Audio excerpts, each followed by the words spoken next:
L'autre grande substance qui va apparaître au 19e, c'est l'opium. Donc l'opium, ça se récolte sur les pavots somnifères, qui sont des gros coquelicots. En gros, on incise et le latex sort. Et dans ce latex, on a de la morphine, de la codéine et de la thébaïne.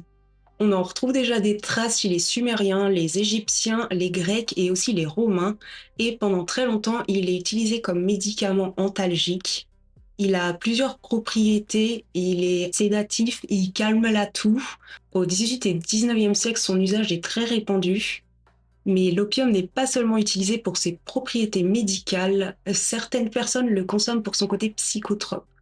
Contrairement à l'image populaire qui pense que la morphine apporte tout ce qui est hallucination, on décrit rarement des visions extraordinaires dans les effets des opiacés.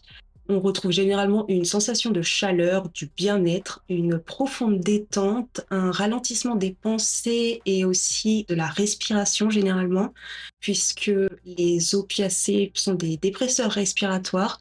On a aussi parfois une légère euphorie et ces effets séduisent les artistes romantiques.